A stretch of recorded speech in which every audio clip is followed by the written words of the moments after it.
So ma'am अब हम बात जैसे कर ही रहे हैं about all of these myths and all, तो हमने बात करी अबाउट हाइमन, हमने बात करी अबाउट जी स्पॉट, अब थोड़ी सी बात करते हैं अबाउट मैस्टरबेशन। मैस्टरबेशन एक ऐसी चीज है जो पहले ऐसा होता था सिर्फ लड़के ही करते हैं, लेकिन अब धीरे धीरे टाइम्स आर इवॉल्विंग, तो हमें पता है girls also do it.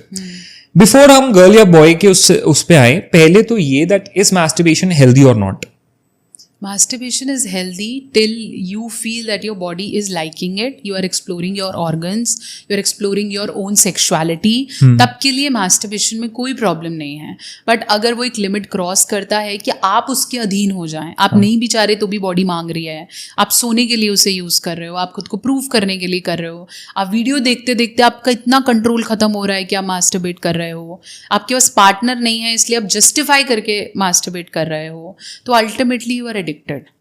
Masturbation करने का आपका मन कर रहा है तो आप हो सकता है हफ्ते में 1 बार कर लो, 2 बार कर लो, 3 बार कर लो, लेकिन अगर आप रोज कर रहे हो, you are stepping into a bigger sexual health crisis, the crisis of maybe losing your erection later, crisis of decreasing sperm count, crisis of maybe early ejaculation, crisis of body weakness, वो सब फिर जुड़ा हुआ है।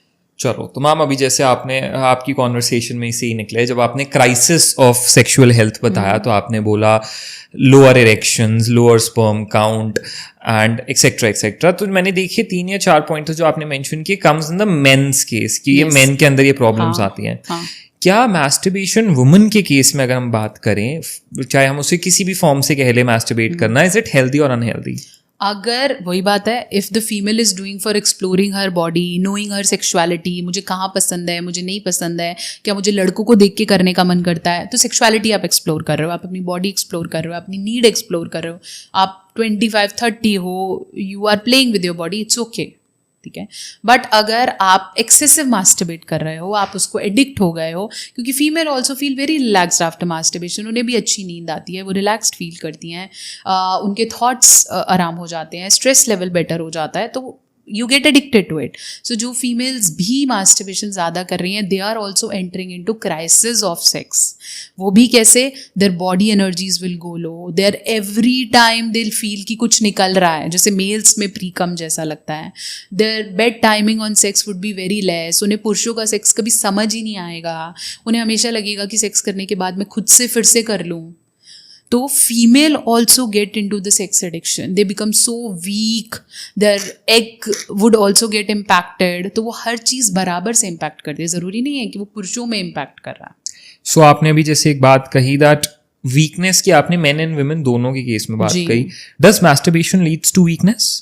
Definitely yes yes yes yes. और जिसे हम कहते हैं, चलो मैस्टरबेशन एक चीज हो गई, शादी के बाद सेक्स पे जब बात आती है, how much sex is good sex as per you?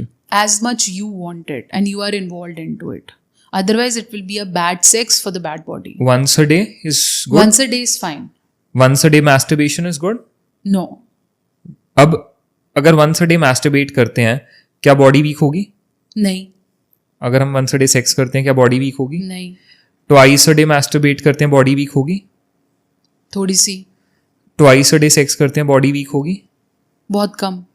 तो ये थोड़ी और कम का डिफरेंस क्यों है? क्योंकि मैस्टरबेशन भी आई गेस वही है, वो सेक्स की तरह ही है, इजैकुलेशन वहां पे भी हो रहा है, सेक्स में भी हो रहा है, तो ये वीकनेस का डिफरेंस क्यों आ रहा है? क्योंकि आपको सेक्स सिर्फ इजैकुलेशन की कैटेगरी से देख रहे हो ना आप। सेक्स आपकी बॉडी में हैप्पी हार्मोन्स रिलीज कर रहा है, आपके पार्टनर से आपको अच्छा फील आ रहा है, आप किसी पे गुस्सा निकाल के नहीं कर रहे हो, आप अपने लिए कर रहे हो, आपको अच्छा लगता है, आपके ऑर्गन्स को, आपकी बॉडी को प्यार करा जाता है, किस किया जाता है, आपको अच्छी फीलिंग आती है, तो सेक्स हमें, और करा भी कहाँ जाता है, ह्यूमन बॉडी के साथ किया जाता है, तो कोई बैड सब्सटेंस उससे नहीं टच होता है, इंटेंसिटी रेगुलेटेड होती है।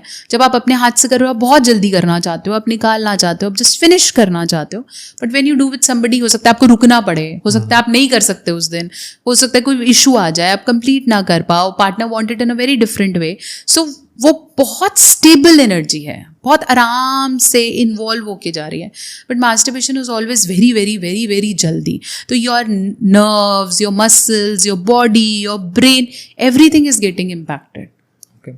अब आजकल ना एक ये नया मार्केट में ट्रेंड आया of sex toys, more in women, ये वाइब्रेटर्स एंड ऑल, ये जो सारी चीजें आई हैं, are they good? vibrators or maybe toys are not ever be recommended by doctors until unless कोई medical problem हो, जैसे किसी का पार्टनर नहीं कर पा रहा है तो may be they'll prescribe you कि आप dildo खरीद लो या कोई artificial वो कर लो. All these vibrators, masturbators are just to kick. हाँ. किक देने के लिए कि ये कपल सेक्स कर रहा है, चलो आपको और अच्छा करना है तो आप रिंग डाल लो, बहुत अच्छा लग रहा है तो मास्टरबेटर, बहुत अच्छा करना है तो आप एक और वाइब्रेटर खरीद लो to make your female feel better. तो it's always adjunct to what you are already doing. लेकिन अगर टॉयज रिप्लेसमेंट की तरह देख रहे हो तो वो नुकसान करेगा. अच्छा. Toys are not replacement to partners. अगर किसी वुमेन को वाइब्रेटर से करने की अब हैबिट है, क्या उसकी एक्चुअल सेक्सुअल लाइफ पे वो इम्पैक्ट डालेगा? डेफिनेटली, क्योंकि वाइब्रेशंस इतनी इंटेंसिटी पे होती हैं कि जब रियल पार्टनर करेगा तो वो प्लेजर दे ही नहीं सकता. ह्यूमनली वो पॉसिबल नहीं है. पॉसिबल नहीं है. मैं हाथ से मसाज करूं और मैं वाइब्रेटर से करूं, मसाजर से करूं तो बहुत फर्क है. हाँ. ह्यूमन थकेगा, ह्यूमन नहीं करना चाहेगा, ह्यूमन हो सकता है धीरे करे, बट जब जिसको मसाजर की आदत हो, अब मेरे को मसाजर चेयर मिल जाए और फिर कोई बोले मैं मसाज कर दूं तो मुझे मजा ही नहीं आएगा ना. हाँ. मेरी चेयर बहुत अच्छी है, प्लस उसको मैं अपने तरीके से चला सकती हूँ. यहाँ पे आप के नखरे हैं, आप नहीं आओगे, आज आपका मन नहीं है तो मैंने चेयर खरीद के रख ली. तो गलत है ना. तो अल्टीमेटली आपको उसकी आदत छूट जाएगी कि क्या है यार, मनाना पड़ता है, बोलना पड़ता है, फिर तो वो सेक्स देता है, चल मेरे को चाहिए ही नहीं तू, मेरे पास इजियर ऑप्शन है. तो वो रिप्लेसमेंट नहीं है, वो साथ में कर सकते हो. इसलिए कोई भी डॉक्टर आपको सेक्स टॉय अलाउ, इसलिए वो लीगली अवेलेबल नहीं है. And are they addictive? Definitely, everything is addictive if it is giving you pleasure. दुनिया में हर चीज अगर आपको खुशी दे रही है तो एडिक्शन कर सकती है. और फिर वो एडिक्शन बन जाए तो उस एडिक्शन से छूटना मुश्किल है. फिर थेरेपीज लो, फिर डॉक्टर ने आके पास आओ.